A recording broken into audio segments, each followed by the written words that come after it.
we say anti-Semite, and that is supposed to mean something, It's usually correlated with being anti-Jewish. which is completely Specifically.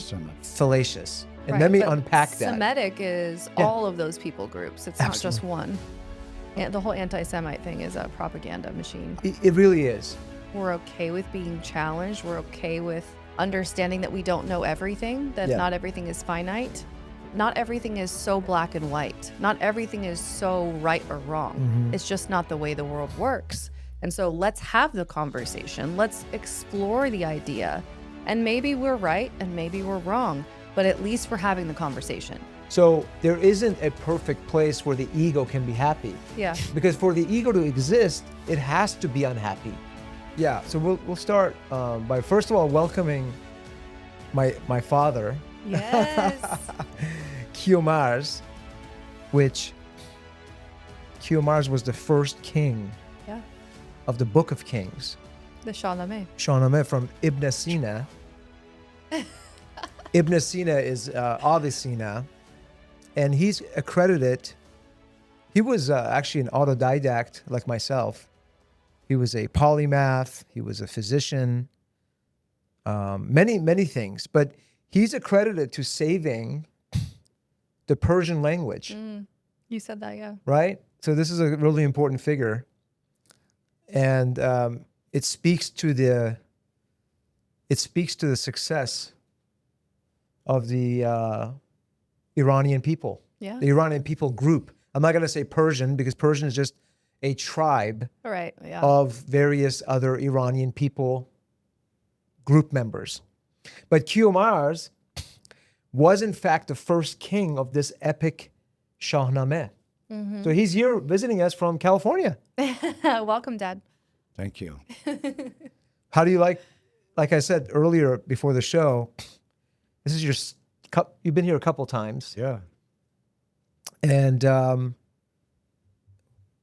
how do you like Houston? How do you like the Woodlands? How's that compared to California? Well, this place has been moving up since our first time being Speaking here, to the 2 years ago. Yeah.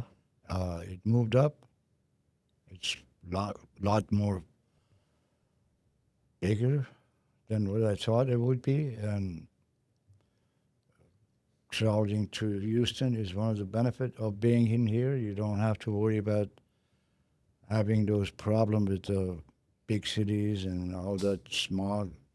Over here, it's perfect as far as living with the family. Mm-hmm.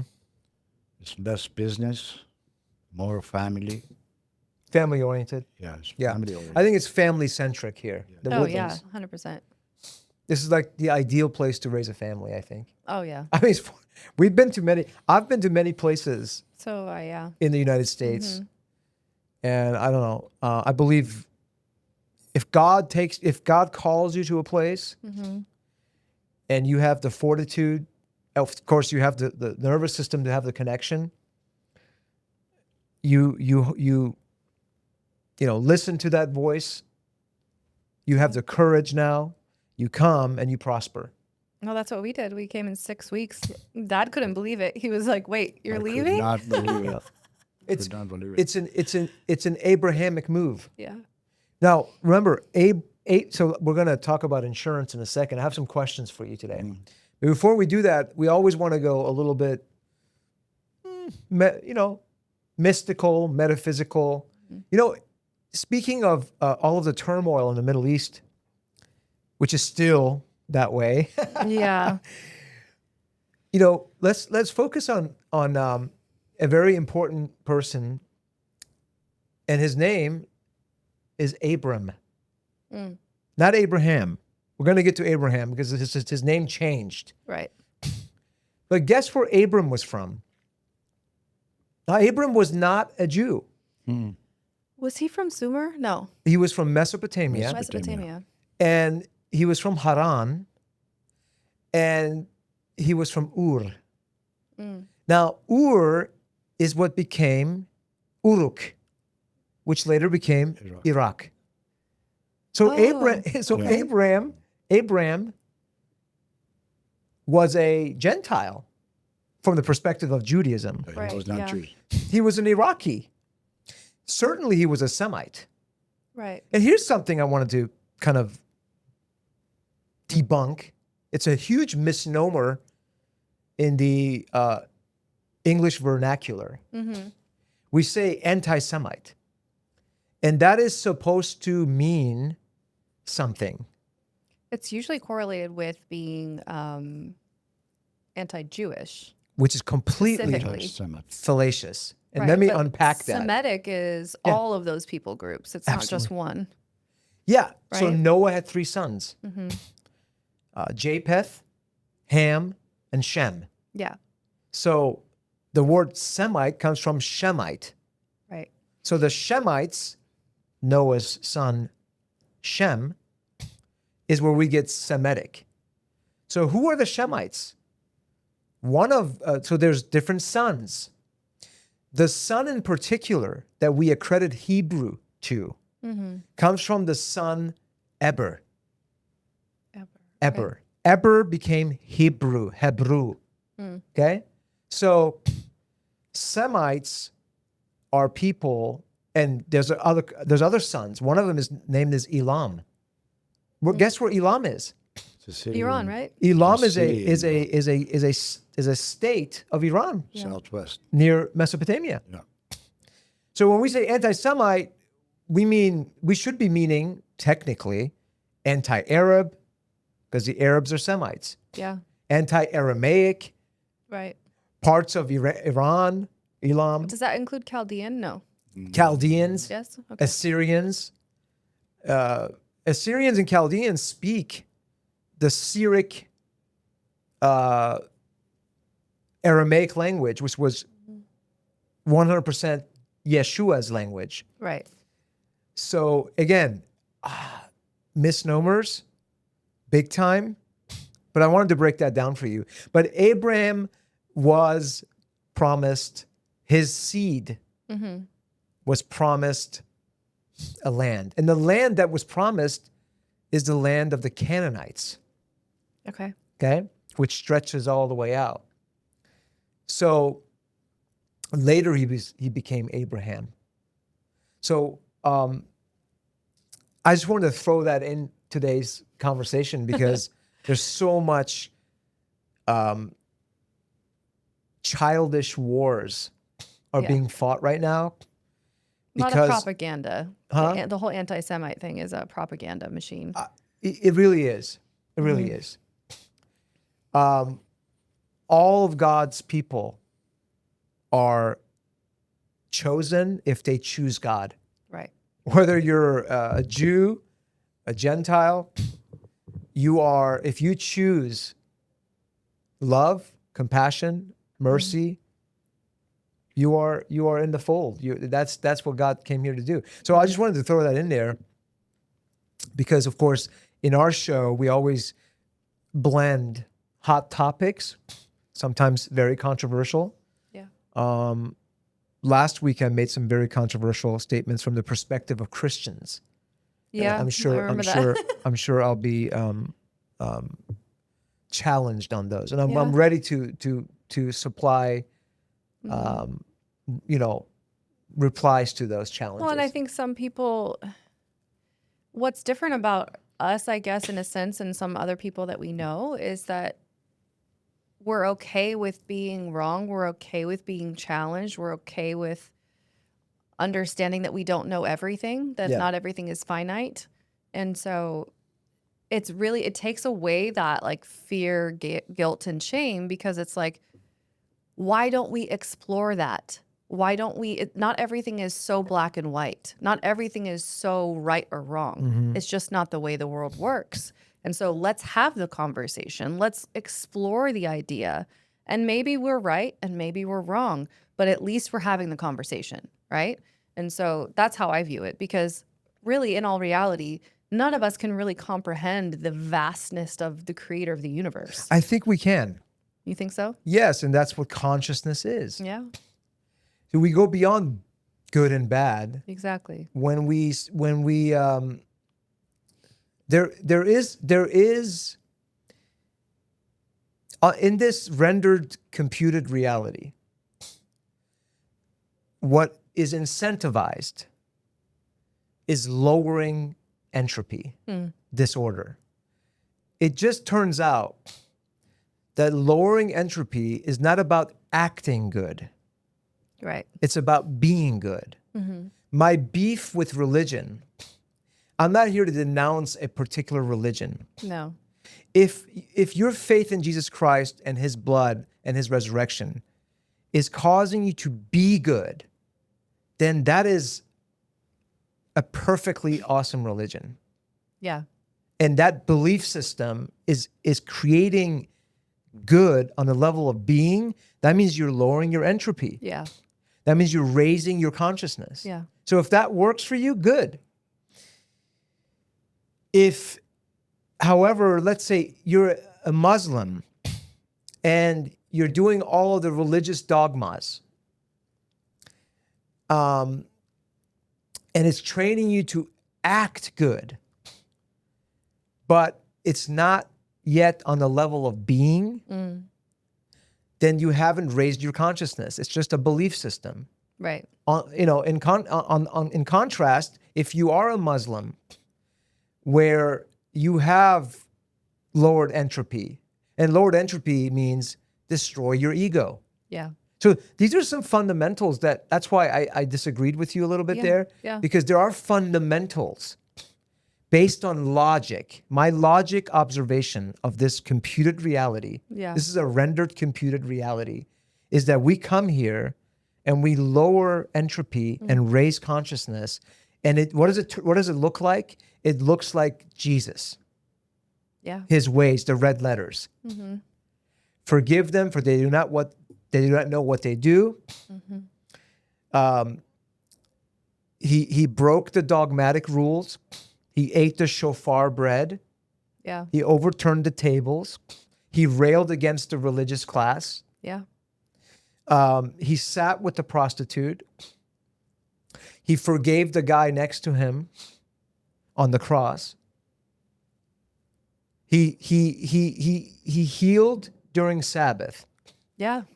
Okay, That was a major one that they So chastised him for. the people, these Pharisees, they were acting good, but they were not on the level of being. It was surface level. Surface level. I think lowering entropy, raising consciousness, what it looks like is Christ. And I think that we can get to that level, but it's a matter of refining our nervous system. Well, and Christ himself believed we could. Otherwise, he wouldn't have said, "These things you shall do," Yeah. and more. Yeah. Why would he say that if he didn't believe that we could be like him? Right. Yeah. Right. So I don't want to say, oh, we'll just have a talk and maybe we're wrong when we're right. I can't stop there. Well, that's not exactly what I was meaning by that. I think Okay. I meant more that in the walk of exploration Yes. in life, Yes. sometimes you find out that you knew about 90%, Yeah. and maybe that other 10% was just a clarification of Yeah. that said thing, right?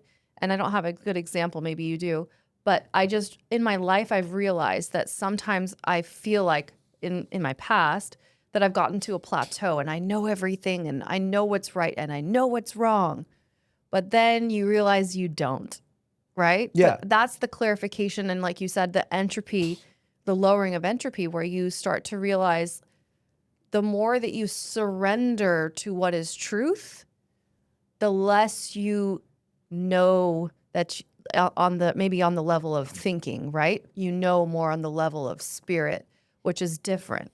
Whereas you can think your way out of many different things and convince yourself through your mind of many, many different things. People convince themselves that God doesn't exist. People convince themselves that they're right and the other person is wrong.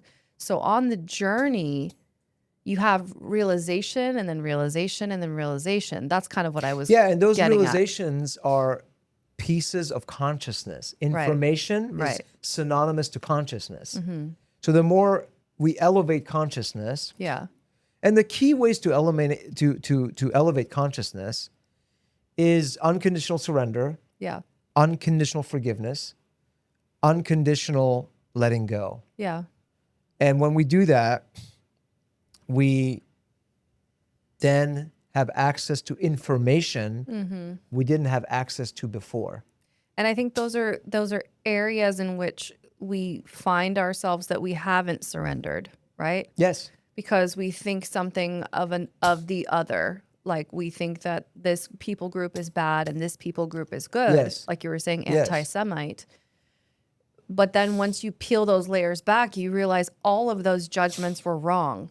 Yes. And they are just people like Yes. we are Yes. having an experience in which they need to find out how do they lower their entropy. Right. And with us staying in judgment, we keep them in disorder. Yes, we do. We keep them in disorder because we're projecting that negative energy Yeah. onto them and continuing that cycle. Right.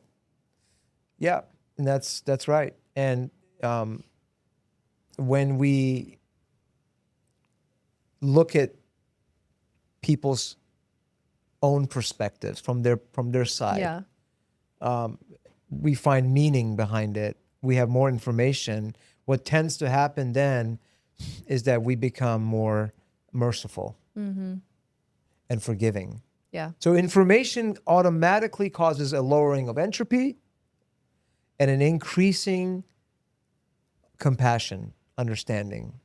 And then we're now helping that person heal because we're coming at it from a non-judgmental position. Yeah. Well, because then you allow them, especially if you're in a close relationship Yeah. with someone, if you continually judge that person and continually project things onto that person, you're holding them in that lower state Yes.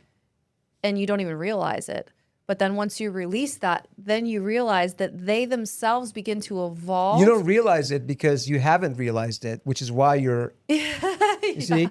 But when you realize it, then your action changes. Yes. And you can come into this other place. Well, and energetically, somehow that release allows them to grow. Yes. It's almost like when Because you're shedding light. a parent-child relationship is similar to that. You're shedding light. Yeah. You're shedding light. That's why. Yeah. So it's like turning on light. So it's very fascinating, abstract concepts, but this is called contemplative esoteric practice right here. When we discuss matters like this conceptually, then when we declare it here on the airwaves or publicly, then the rendered computation system, the virtual reality, life, will render opportunities for you to prove that. Yes, that's so true. This is what we call tests. Yes. So after this discussion, all of y'all will be faced with unique circumstances which are going to call you out on what you've declared. And you'll know it. Yeah. And if you don't comply with what you've uttered on the conceptual level, then you'll fail that test. That's okay. And you'll feel convicted about it, hopefully. And then the pattern will repeat itself until you learn that lesson and you practice it, you execute on it. Right. So you'll be given opportunities. I believe it's not a belief system that gives us salvation. It's the rendered computation of life itself that gives you opportunities to elevate consciousness by virtue of action. Well, and reflection. If you're able to look at a situation where you, let's say you have a disagreement with someone and you're at odds with that person and you love them, but it's like, how do you get out of this cycle of negativity? You step back and reflect. Like, why is it that person's actions made me behave this way? Why did I react that way? And then you reflect and you really ask yourself truly, why did I react that way to this person's behavior? Yeah. Why does it bother me so much? And the answer is because it didn't bother me. It bothered my ego. Right. It's the ego that's bothered by it. And that is the area of surrender. Well, and usually at the core of what the ego is doing is a core belief of Yeah, belief system. Yeah, it's a belief system. and usually, like we were talking about yesterday, it's a story that we told ourselves Yes. about someone Yes. that may or may not be true. Right. It's an assumption. It's an assumption. And so it's like, well, how do you even know that that's how that person felt or believed? It's an illusion. Because But- it's an illusion. Yeah, but so, we're investing in it. but that's how relationships fall apart. Right, they do. But we're investing in this assumption, which is an illusion, and we're paying attention to it, which is we're investing more into it.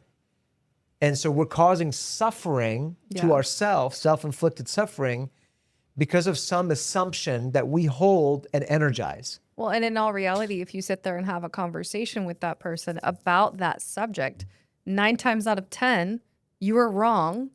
And all of it was Right, an illusion. because when You you- and I have had that before, Right. where I get upset with you about something that I think your behavior Yeah. meant that you didn't love me or didn't care about me or Right. whatever it was. All assumptions. All assumptions. But in all reality, you are just having your own experience, and I judged your experience so- in my view, so the and it was dev- nothing. So the devil or the ego mind Yeah. doesn't want you to scrutinize, wait, patience, and find or discover information. Yeah. Because it knows that the moment we discover information, the conflict is resolved. Yeah. And ego mind system, Yeah. devil, cannot survive. Right. Because remember, the ego mind is a parasite. Yeah. It can only survive if we continue to subscribe to assumptions. Well, and usually assumptions are just lies that we tell ourselves. They are. They're not that They are by lies that we definition tell are ourselves. that. They're not usually. They are lies that we tell ourselves Yeah. because of certain programs Yeah. through life, usually having to do with our inner child. Mm-hmm. Areas where things went awry. And now these programs are within us. There's social conditioning. There's a plethora of things that create our personality. Mm-hmm. That personality now locks into different ego systems. Your personal reality becomes your personality. Right. And now we walk around with malware, with these lenses. They're not accurate. They're knee-jerk-ish. They are assumptive. And because this ego system has to stay alive, we call that nafs in Persian, in Sufi tradition. The nafs, the ego has to survive. So it does everything in its power to keep the drama going. Yeah. But we don't scrutinize it. And because of our lack of scrutiny, it now dictates what we begin to manifest in life. Very true. So how do you untangle through all this? You untangle through it through this contemplative reflection. You wait for more opportunities which will be rendered the moment you leave here. And then you do your very best to retain that new frequency of the true self, which we call Khod-ah, God within. And then when the opportunity comes, in the threshold of decision making, Yeah. we hope and pray that we respond by virtue of Christos. Yeah. And if we do that time and time again, we will elevate consciousness and we will have a new gradation of default mode, which is more Christos-like. And now we illuminate. And in that way of illumination, not by acting, by being, we have the ability to be conduits to allow healing to come through us. Right. And that is how the world can be changed. It can be changed in this way. I believe this computed reality isn't about believing in something, hoping to die and go to heaven. I believe No. this is fallacious. It's erroneous. It needs to be talked about. I would love to challenge discussions about this because It's important for us to explore how we see things. From where I stand now, after approximately 30 plus years of esoteric practice, from where I stand now, I see things in this way, and I can show the fruit in my life Yeah. as a result of these practices. So, you know what I mean? And I think you've seen me Oh yeah. for how many years? Now, Absolutely. when did I get started on this path? Yeah, I never forget those days. You got up 4 o'clock in the morning and wake us all up and doing your belief system. Thought, but you never put it in practice. After you Wait a put it in minute. I woke up practice, at 4 in the morning 4 in the doing what? morning, doing praying. Yeah. Yeah. We had a 4 o'clock in the Lighting morning. candles, All of us. ringing the gong. All of us had to wake up, and it was not comfortable, but I knew there's something that he knows I don't. Yeah. So we were content. We got used to it. Yeah. How And- many years and- ago was that? Oh, he was 18 years old. So right now we're looking at him being 52. It's a long time. Going back a long time. Wow. And when you believe in something, this is the fact that, yes, you believe, but when you practice your belief, Yeah. then you know, oh, there is so much of action that I'm not doing it right. And because of that, I have to make sure and be quiet sometimes and make sure that everything is fine before I do the final assumption. You can't assume things. Yeah. You believe, but put it in practice, Yeah. that's different. It's harder, Yes, but like we were it's- talking about, yeah. you have to unravel the lies that exist that we try. It's a defense mechanism. We think that someone's going to hurt us, so we create a lie in our brain about, oh, this person's doing this because they don't like me, Yeah. or something like that, Assumption. right? Yeah. And so we But create you're not that. sure about it. No, anyway. you're not sure, but we create it because Yeah. we're trying to protect ourselves. Protect ourselves. That's what we're trying. That's the reality of what being human is, right? And so that's what he's talking about. What you're talking about is how do you approach life with clean and clear vision, like a child, like Jesus said, be like these little children. Little children don't have those filters. They don't think that way. Absolutely not. They're not trying to defend themselves all the time. They realize that you love them and they trust you. Trust you. Right? And so how do you approach life in that way and maintain that humility and moldability and acceptance and receptivity to the divine so that you can love like a child? Practically, you're trying to be honest to yourself. Mm-hmm. If you put this in practice, Yeah.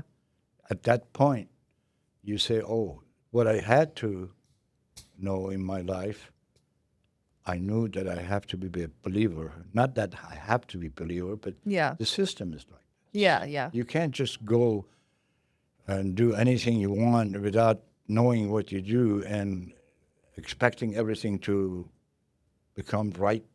Mm-hmm. And finally you see, oh, next time I have to do different. Yeah, it's a learning process. So Everyone the- has their journey. The journey of you having Christianity in your life or Islam in your life or any kind of religion comes with knowledge and practically gives you the option to do searching which way I need to go. Mm-hmm. You make a correction of your own. Yeah, when exactly. when we make mistakes, to your point, from the metaphoric discussion that I'm going to render, if you make a mistake in this virtual reality, which is computed, the system has a feedback loop. That's all it is. It's a feedback loop. If I use terminology that you can understand, computer science terminology, I think today computer science terminology is the best for our generation because we talk in computer terms. Yeah. So what is a mistake? It's a feedback loop. That's all it is. Old programming. No, if you make a mistake, if Yeah. you break certain laws, Oh, I see what you're saying. Yeah. what ends up happening is the system renders some level of discomfort. It increases entropy, Yeah. disorder. And then that's designed for you to realize that and course correct. That's all it is. It's not that God is judging us. There is no separation between us and God. Well, it's the rules of the game. If you're talking about computers, It's the rules of the game. if you're talking about computers, you're talking about computer chips. They have these little lines that go like this. Well, if you go this way and there's an endpoint, you're not going to go anywhere. So Right. that feedback is stop. Right. Right. And then maybe the real trajectory of that is to another Well, loop. They're called bits. All right. If the bits are disorganized, Yeah. you don't have any. You have entropy. Oh, like defrag, remember? Defragmentation. Defragmentation. And spiritual practice, folks, is a defragmentation Yeah.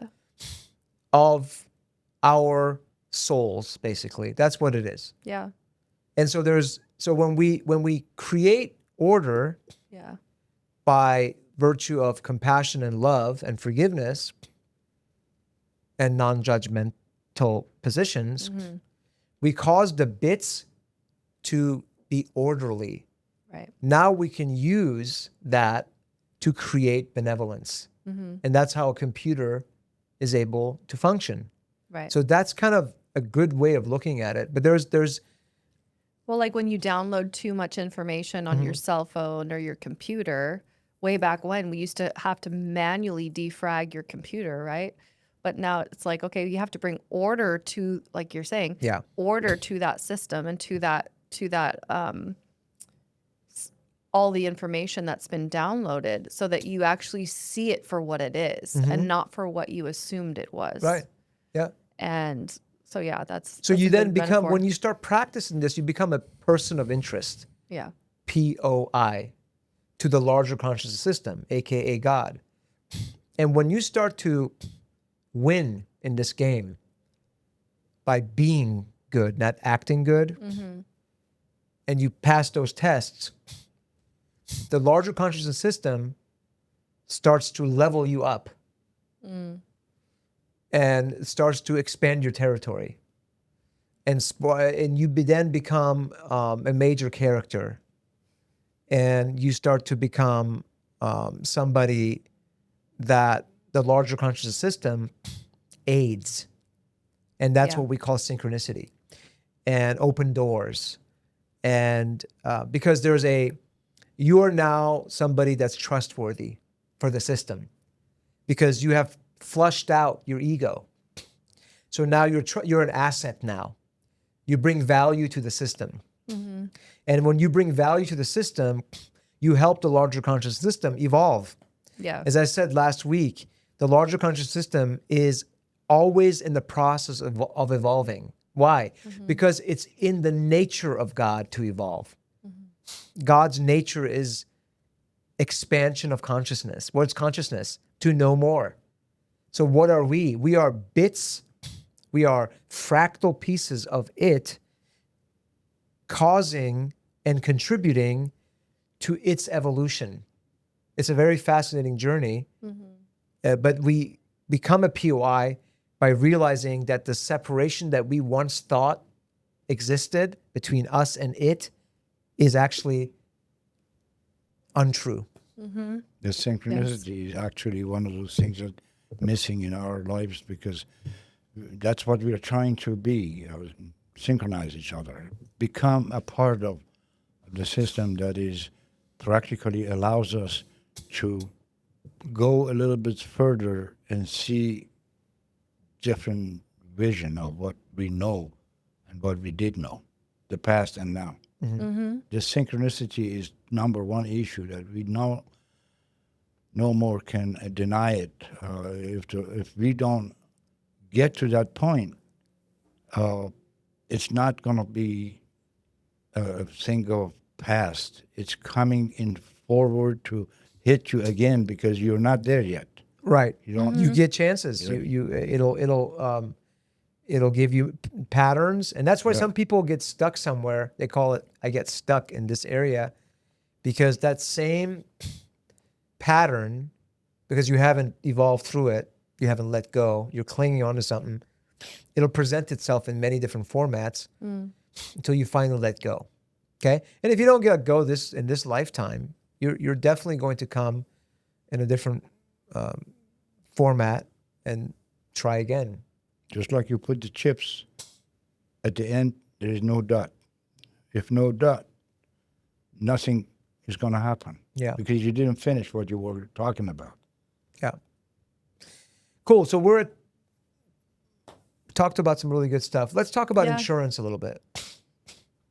What do you understand that we've been in business for 20 years now? Absolutely. And we started our franchise.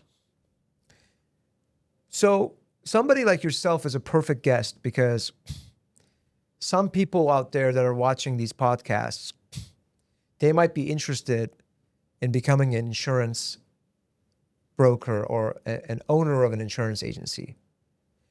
Fidai has created the ability to help humans become franchisees or insurance franchise owners.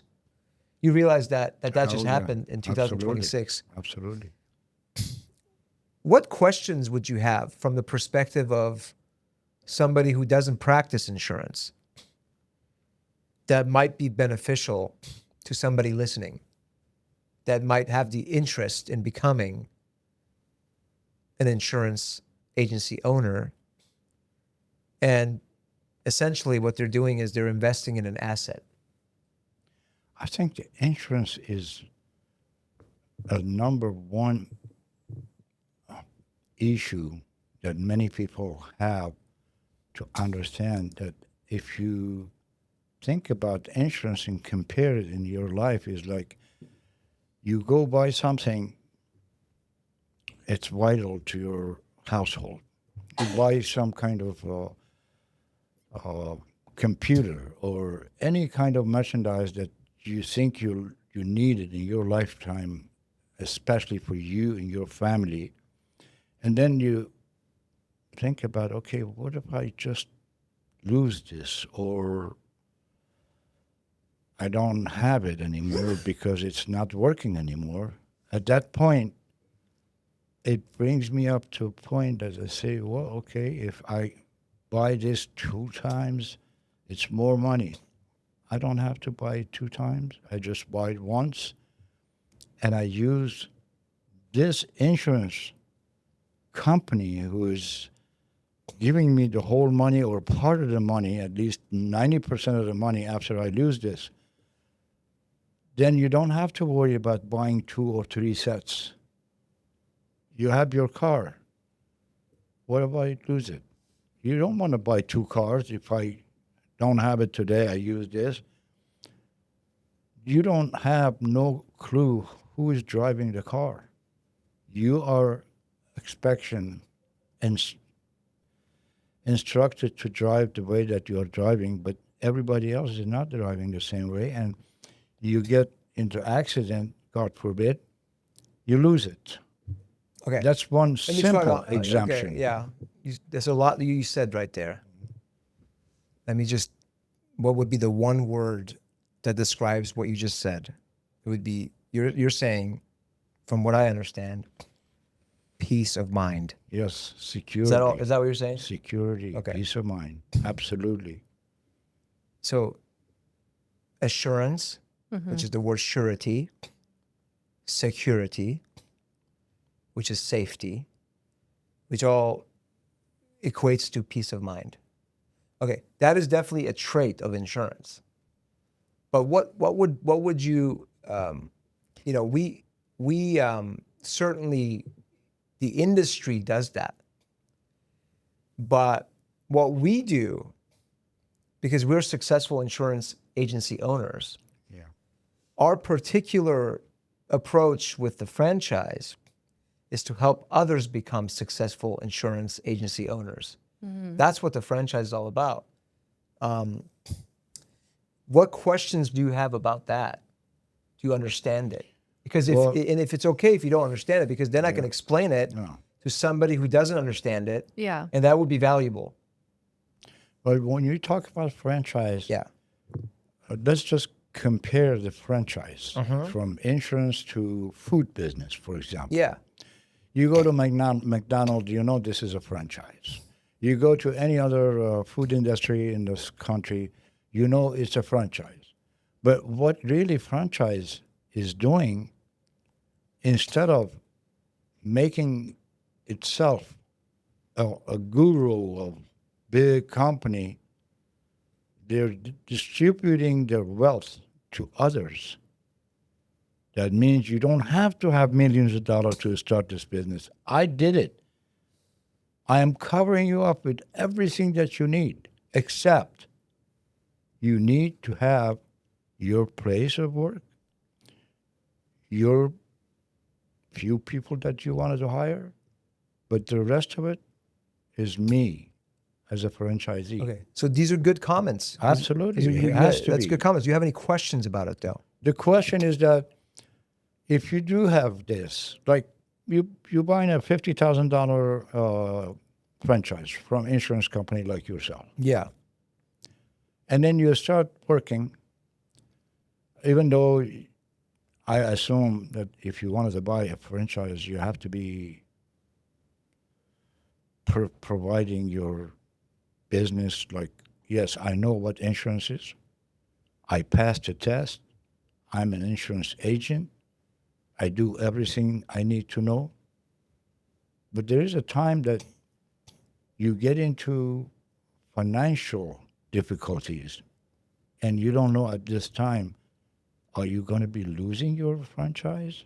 Or there is another insurance company that they cover you up for losing because of not willingly, but it just happens that you get into a problem with your organization, a small little 5 personnel working for you.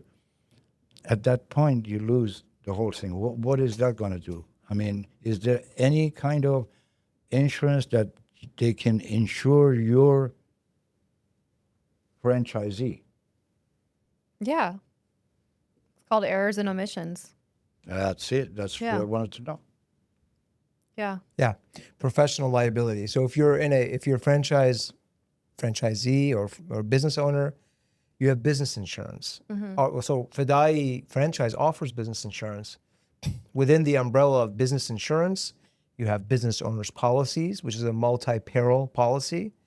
And within that, you can add a professional liability endorsement, if there is one, depending on the classification of your risk. Your risk means your rendered services. If there isn't one for a BOP, then you can get a standalone professional liability. It just depends on the risk level of the industry you're in. If you're a contractor, you would need, and let's say you're a general contractor, and you're also doing ground up construction. Sometimes you'll need a professional liability, which is E&O. You can get those on a standalone level because general contracting is a higher risk. So you would have to go to the surplus lines market.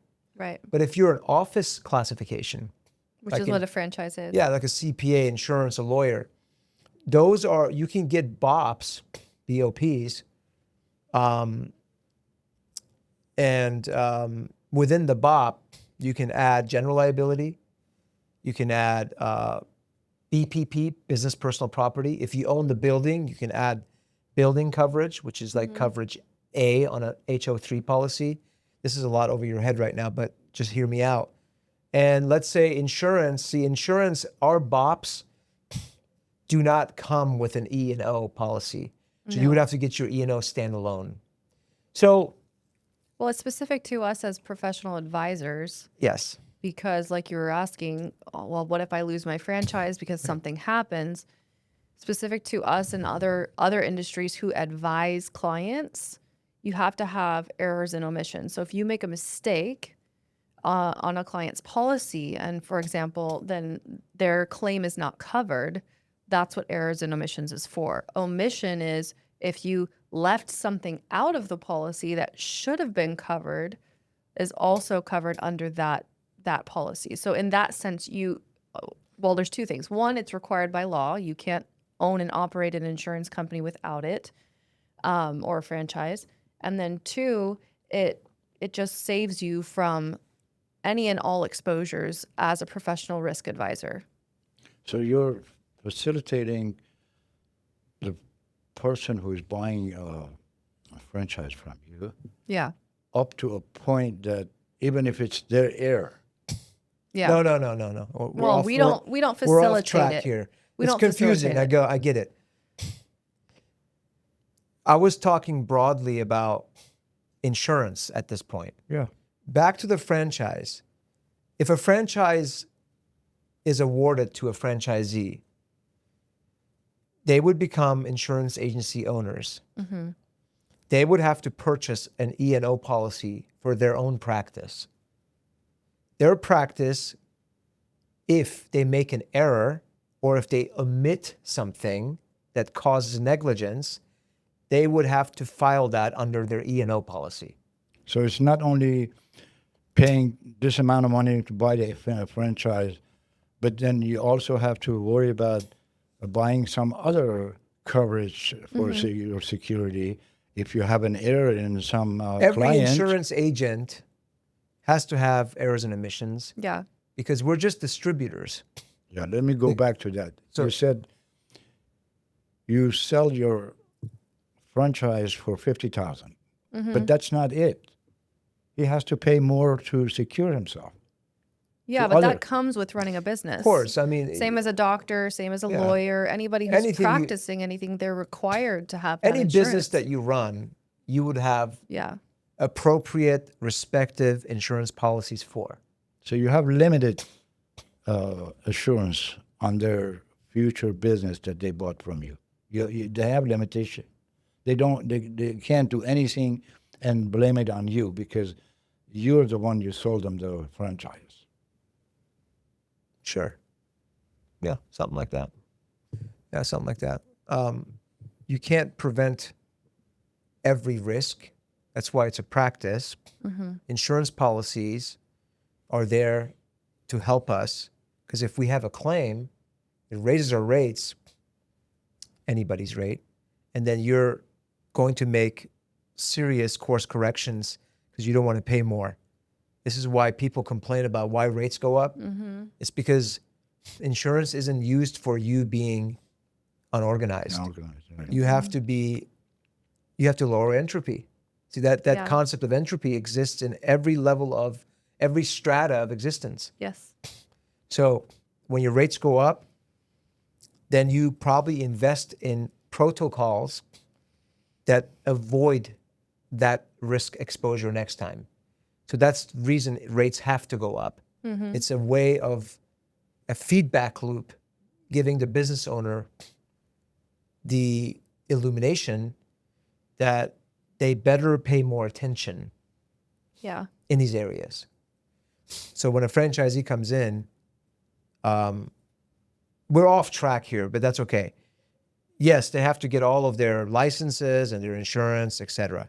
But I think what I was pointing to was, Yeah, your question was, is there any question, anything that Yeah. is- As an investor, if you're buying a Yeah. business, what would your question be? Yeah. That was the question. but that's okay. That was still a very good question, and it deserves. specifically on insurance I'm talking about. Yeah. Insurance franchise. Yeah, we're gonna have a new guest come in now.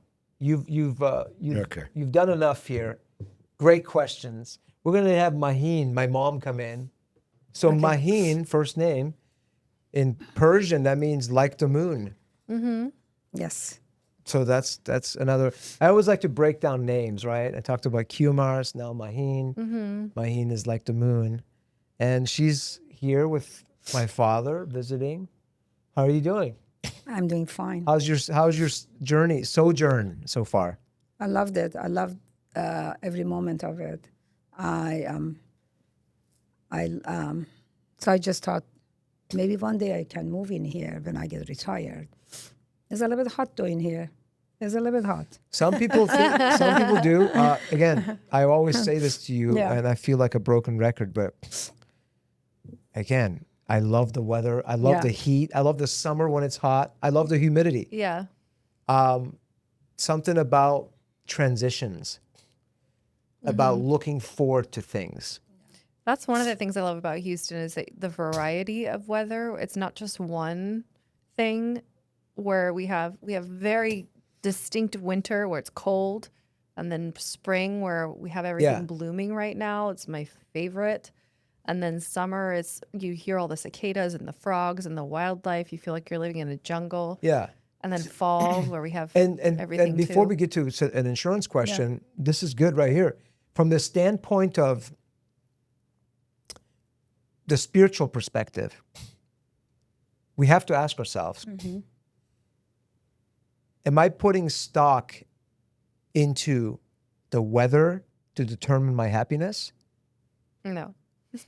Well, if we do, then that is another discussion of where we have a topsy-turvy situation Yeah.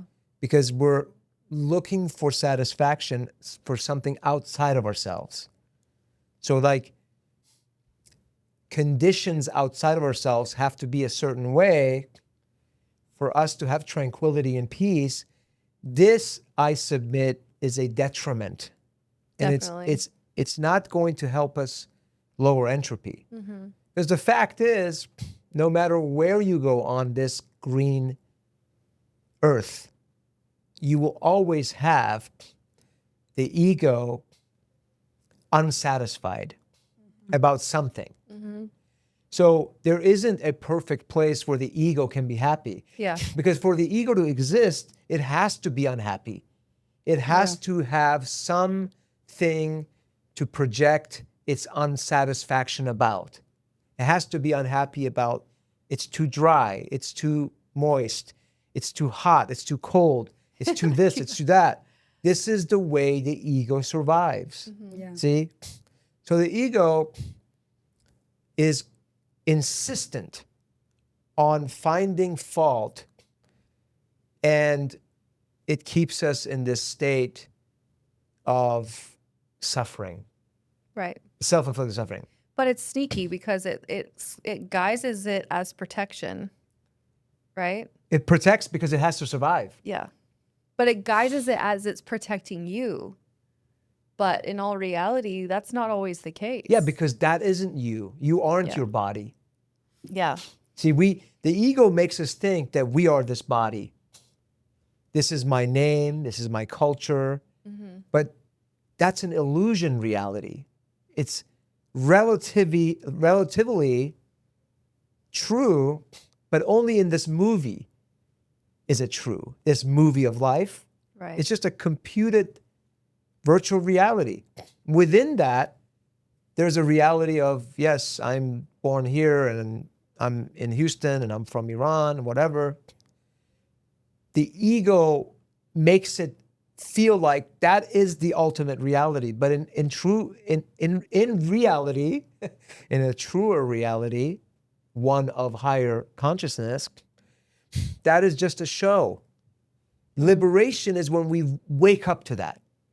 When we wake up to what I'm saying from an experiential level, that is the cessation of this illusion. That's what masters and gurus talk about when they say liberation. It's a waking up that this is simply just the nafs. I've never been separate from the divine, which is why we say khodah, which is directing to the inner, within. Beautiful, beautiful. Yeah. But again, we go very metaphysical, we bring it back to physical, right? So we talk about these parameters. Like you said, we have to get rid of our ego because we say California is beautiful, but it's so expensive. Yeah. Then Texas is hot, humid, but it's so inexpensive. People are so family oriented. They're so sweet. They're so nice. Everything is different. Is maybe the fourth largest state, and things are like no taxes about the so we just see. We say, okay, when we do our registration in here, it's just $75 every year. Over there is $375. You know what I'm saying? We just constantly compare it. Yeah, so we have to get rid of our ego. Yeah. And, It's like you could be in California and still be very happy. Yeah. yeah, You can be in Texas and be just as happy. Yeah. It's like the system will basically give you challenges. It's a game. And your challenge is to accept it, yeah, surrender, and let go. And within that, you find something positive, and you then double click on that positivity. yeah, So you could be in Kabul near the Taliban and find some level of inner joy and happiness and bliss. I'm not even picking on them. I don't know why I used that, but those are just But have you stereotypes. ever read Viktor Those are Frankl? stereotypes, huh? Viktor Frankl. Yeah. He wrote a book about being in an internment camp. Good, yeah. And it's a fascinating story. He found joy and happiness Yes. within Yeah. the internment camp. Amen. With Yeah. his daughter. Yeah. It's an amazing story. He was able to create a world within a world. Yes. A world within a world Yes. in which he derived joy and happiness and was able to survive Yes. the most terrible circumstances of torture and all of the things that they went through. Amen. So it's not about changing your location to find enlightenment. Yeah. You may just be in the perfect place.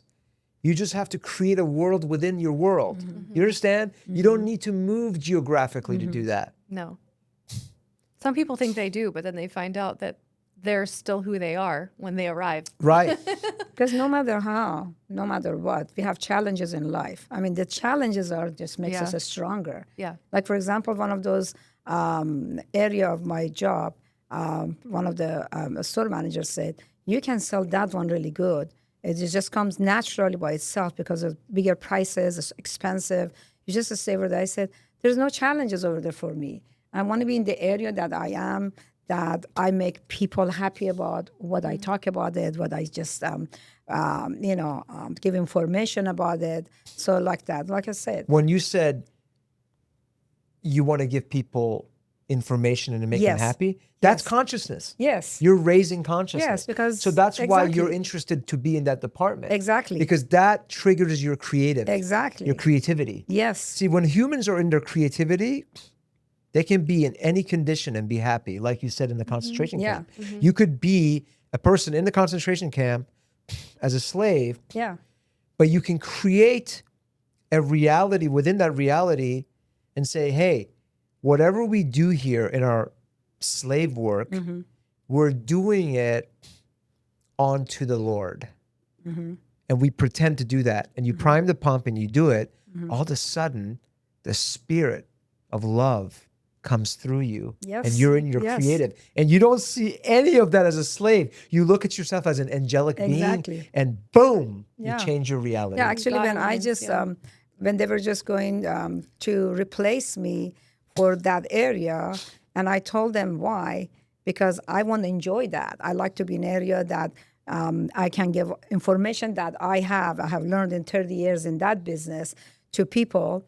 And he was surprised. He said, you could make more money. I said, it wouldn't make me happy. I want to be 8 hours of the day that I work in here, be happy and I'm making the other people Yeah, happy. amen. So I don't want to be rich. I want to be like poor. that was a conversation we had last night, but I don't want to be rich. I want to be poor.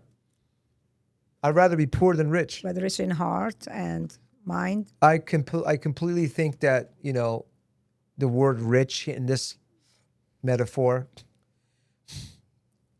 the connotation with rich to me is those elite class. Negative connotation. I look at wealthy differently. And I talked about this last week. Your money should be like your shoe size. If your shoes are too big, If your money is too much, you're going to trip. Your shoe's not going to fit. If your shoes are too tight, your money is too tight, you're going to be in pain. So I don't want to be rich. I want to have wealth, which is balance. Your wealth is that knowledge that you have, that power that you have in your mind, in the system that you created and you work. So your money is right there. You don't have to have it, touch it, because you know you have it. Yeah. It is there Yeah. in your mind, in your system. So like we talked about it last night. So you have that Yeah. If you're driven by money, in your your confidence. moral compass is proportional to money. So that means that you will suspend benevolence if you have to, because you made your God money. I'm not after money. Yep. Money is just a byproduct, because what I'm really after is to lower entropy, Yeah. is to create enlightenment, benevolence, is to fulfill our mission in this computed reality called the Matrix, which is also known as Maya, which is also known as the fallen world in Christian language. Okay? The fallen world has a purpose. The purpose is for us to be tested by free will, to make decisions, to overcome money, to overcome food, to overcome fame, to be poor in spirit, to be okay with being last, to be able to wash the feet of our disciples, to be able to forgive the adulteress, the adulterer. These are the tests that we're here for. This is all that's going to matter when we go to the other side. And so I kind of want to just remind myself of that. I may sound like I'm achieving this 100%. I'm not. I'm just saying this is what needs to be chewed upon. Yeah. So that in our contemplative study, when we declare this openly, it will be these tests will merge in the rendered system. And then it's right there when nobody's looking, when we commit to an action that is unlike any other action from before that was ego mind driven. This next action will be from the source within. When we do that numerously, we will gain, and we will have more clarity, and we will have a higher truth, and that's wealth. That's wealth. Wealth That's right. is being content and fully accepting what is. Whatever tragedy might occur, if it does, you're prepared to accept it and learn from it. That's right. Because that signals that everything is as it should be. See, the ego wants to think everything is chaotic, everything is wrong, everything is after you. It's because the ego has to stay. It needs sensationalism. It needs drama to stay alive. But when we discover its tactics and tricks, we expose it, as we are now in this conversation. When we expose it, now half the battle is done. Now we completely do what it doesn't want us to do, to starve it out. And we starve that parasite out, it has to leave. And it has to go find another host. Yeah. You were going to say something in closing. I think for me, it's maybe I see it a little bit differently, is that you accept it for what it is and you see it for what it is, and therefore your perspective changes. And that changes how you approach life, how you see other people. Yeah. Because you realize that it's only at the level of which they understand that their ego is and what it encompasses. Yeah. that is their perspective. Yeah. And so once you accept that about yourself, you're able to therefore accept that in other people. Yeah. And that exact encapsulation of what you uttered is a elevation in consciousness. You have more information than you had before Yeah. because you were able to go and get more information. The only way to get information, folks, is for you to let go of Yeah. what the ego believes to be true. Yeah. Right? So when you open up, you go unbiased like a child, childlikeness. Yes. Boom. You gain information. And what's information? It's data. What's data? Knowing. What's knowing? Consciousness. So with that, we want to welcome you. You're going to be here a few more days. Yeah. Yes, We, few more days. We're going to continue our partying with you. Yes, yes. I love it. I At love our every home. moment of it. You're sleeping well. Very good. You're eating well. Very well. So we have a few more days. Yes, we have a few more days. I always wished that we were closer, always together as far as living together near each other. So whenever we go for shopping, we pass those areas, we always say, oh, they were here, Chunkies were here, Jamie, Kash. We always feel that kind of sadness and we let go. Yeah. So hopefully one day we get closer to you guys. Right.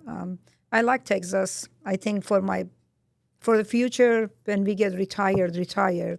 So we need to be in this area. I love the woodland where you guys living. Gorgeous. Just go with the trees and all this. My thing. advice I love it. to anybody is with these decisions, just go with the flow. Yeah. You'll be, if it's supposed to happen, you'll know it and you'll Yeah. have confirmation. Yeah. But Absolutely. this podcast is a great reminder Yeah. because you're on record now. Yeah. For now. But until next time, my and first we'll have you ever. guys come back. Yes. Next time, maybe you can have some better questions, Dad. Yes. I have lots of Teasing questions him. about insurance, but because I don't Yeah. know much. You weren't prepared. But remember, I already started the insurance. I got life insurance, and I think all of our family members will eventually be part of Fidai's. yes, Yeah. yes, yes. Probably. Probably. Anyways, folks, thank you so much for joining our conversation. Please, chat with us. You know where to find us. Leave a comment, share if you like, and we'll see you next week. Thanks for having me. Thanks for Yes. having Absolutely. Thanks for coming. us. I mean, I enjoyed it. That was my first time ever, and I'm excited to see. It's wonderful. Yeah. You're a star, Mom. Yeah.